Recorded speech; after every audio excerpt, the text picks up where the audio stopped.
জুলাই জাতীয় সনদ ২০২৫-এর বাস্তবায়ন কিভাবে পদ্ধতিতে হবে সেটা জুলাই জাতীয় সনদেই ব্যাখ্যা করা আছে। মাননীয় স্পিকার, জুলাই জাতীয় সনদ স্বকীয়তায় ভরপুর। জুলাই জাতীয় সনদ স্বব্যাখ্যায়িত। জুলাই জাতীয় সনদ পরিপূর্ণভাবে স্বচ্ছভাবে রাজপথে দেওয়া রক্তের ঋণ হিসাবে যেভাবে স্বচ্ছভাবে প্রতিফলিত হওয়া দরকার সেভাবে প্রতিফলিত হয়েছে। সুতরাং জুলাই জাতীয় সনদ বাস্তবায়নের পদ্ধতিটাই হলো জুলাই জাতীয় সনদ ইটসেলফ। এখানে অন্য কোনো পদ্ধতির প্রয়োজন নাই। যে জনগণের ভোটের প্রপোর্শনালিটি অনুসারে, পিআর অনুসারে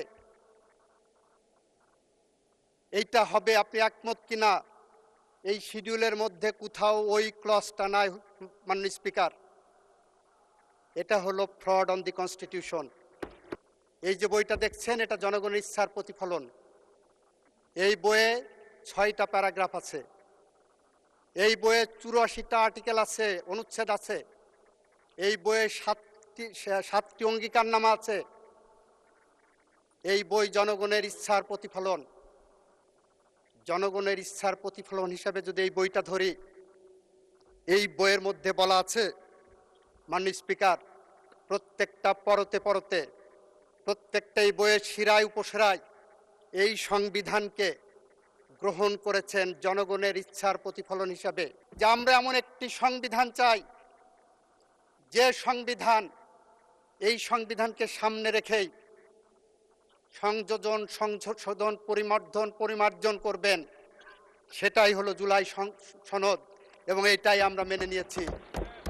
এই জুলাই সনদের পিছনে বিএনপির 60 লক্ষ নেতাকর্মীর মিথ্যা গায়েবী মামলার কল্পকাহিনী এখানে দেওয়া আছে। মাননীয় স্পিকার,